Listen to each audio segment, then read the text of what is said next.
नमस्कार दोस्तों, बिहार की राजनीति में एक नेता हैं उपेंद्र कुशवाहा। चुनौती यह है कि इस नए साल में उनको अपनी कुर्सी बचानी है। राज्यसभा के सांसद हैं, लेकिन अप्रैल में कार्यकाल पूरा हो रहा है। राज्यसभा एक बार फिर से जाने की कोशिश कर रहे हैं, लेकिन चुनौती एक नहीं चार है। अब चार चुनौतियों पर आपसे बात करूंगा, एक एक चुनौती आपको बताऊंगा।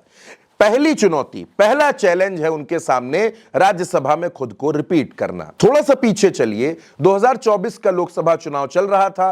काराकाट से उपेंद्र कुशवाहा एनडीए के संयुक्त उम्मीदवार थे, लेकिन इसी सीट पर पवन सिंह, पावर स्टार पवन सिंह निर्दलीय चुनाव लड़ गए। अब जब वो चुनाव लड़ गए तो रिजल्ट ये रहा कि उपेंद्र कुशवाहा चुनाव हार गए और पवन सिंह भी चुनाव हार गए। लेकिन बीजेपी ने कहा कि आप हमारे पार्टनर हैं, और बीजेपी को बिहार चुनाव में उनको साधना भी था, तो राज्यसभा भेज दिया गया। लेकिन कार्यकाल बहुत छोटा सा था। अब उपेंद्र कुशवाहा चाहते हैं कि उनको 6 साल के लिए राज्यसभा भेजा जाए और बीजेपी इसमें उनकी मदद करे। लेकिन यहां पर दिक्कत यह आ रही है कि राज्यसभा जाने के लिए चिराग पासवान अपनी मां को आगे कर रहे हैं, और जीतन राम मांझी भी राज्यसभा की सीट पर दावा ठोक चुके हैं। ऐसे में उपेंद्र कुशवाहा का राज्यसभा में जाना कितना आसान होने वाला है, यह तो वक्त तय करेगा। अब दूसरी चुनौती यह भी है कि उपेंद्र कुशवाहा ने भले ही अपने विधायकों को नजरअंदाज करके अपने बेटे दीपक प्रकाश को मंत्री बनवा दिया हो, लेकिन दीपक प्रकाश बिहार में किसी भी सदन के सदस्य नहीं है। ना तो वो विधानसभा का चुनाव लड़े और ना ही वो विधान परिषद के सदस्य हैं। लेकिन लोग बताते हैं कि अपनी पत्नी को विधायक बनवाने वाले उपेंद्र कुशवाहा अपने बेटे के लिए भी जुगाड़ कर आए थे। उन्होंने बीजेपी से यह वादा लिया था कि बीजेपी उनके बेटे को विधान परिषद भेजेगी। यानी उपेंद्र कुशवाहा को फिलहाल बीजेपी से दो चीजों में सहयोग की जरूरत है। पहला, राज्यसभा अपने लिए, और दूसरा, विधान परिषद अपने बेटे के लिए। इधर उपेंद्र कुशवाहा की पार्टी में विद्रोह की भी खबरें सामने आई। उपेंद्र कुशवाहा ने एक भोज का आयोजन किया जिसमें उनके 3 विधायक नहीं आए। उपेंद्र कुशवाहा को इस बात का तनाव हुआ।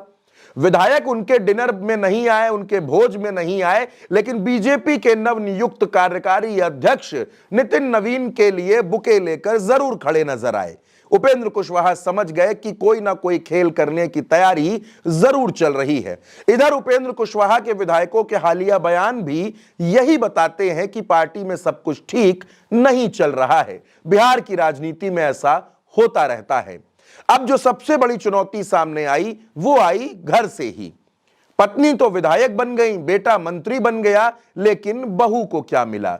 तो अब यह चर्चाएं शुरू हुई कि उनकी बहू को भी राजनीति में एंट्री कराई जाएगी। लेकिन जैसे ही बहू का नाम चर्चाओं में आया, विधायकों की नाराजगी और बढ़ गई। उपेंद्र कुशवाहा समझ गए कि यह मामला बैकफायर कर जाएगा। इसीलिए उपेंद्र कुशवाहा ने इससे पल्ला झाड़ लिया और यह कह दिया कि बहू को लेकर जो खबरें चल रही हैं वो भ्रामक है, मीडिया तोड़ मरोड़ कर पेश करता है। वैसे यह कोई नया आरोप नहीं है, मीडिया पर ऐसे आरोप लगते रहते हैं कि मीडिया ही बयानों को तोड़ता है, मरोड़ता है, नेता कहां कुछ कहते हैं। खैर, इस बात से तो जनता अच्छी तरह से वाकिफ है। अब लौटते हैं उपेंद्र कुशवाहा पर। उपेंद्र कुशवाहा अगर राज्यसभा चले जाते हैं तो विधान परिषद में बीजेपी पेच फंसा सकती है, और अगर पेच फंसता है तो दीपक प्रकाश को मंत्री पद छोड़ना भी पड़ सकता है। लेकिन उपेंद्र कुशवाहा किसी भी कीमत पर अपने बेटे और अपने दोनों के लिए एडजस्टमेंट चाहते हैं। इस बात की भी संभावनाओं से इनकार नहीं किया जा सकता कि बीजेपी उनसे यह कहे कि आप अपने बेटे को मंत्री पद से हटाएं और अपनी पत्नी को मंत्री बनवा लें। अब उपेंद्र बाबू को फैसला करना होगा कि उनको किस फैसले पर अडिग रहना है और किस बात को नहीं मानना है। यानी बेटे को विधान परिषद भेजना है, बहू को राजनीति में सेट करना है, खुद सांसद बनना है, और पार्टी में होती टूट को भी रोकना है, विधायकों को भी साधे रखना है। नया साल उपेंद्र बाबू के लिए कई चुनौतियां लेकर आया है। अब इन चुनौतियों से वो कैसे पार पाते हैं, ये उनकी सियासी सूझबूझ और भाजपा की कृपा दृष्टि पर भी निर्भर करेगा। आप इस पर क्या सोचते हैं? आप अपनी राय कमेंट बॉक्स में जरूर लिखिएगा। चैनल को सब्सक्राइब कीजिएगा। नमस्कार।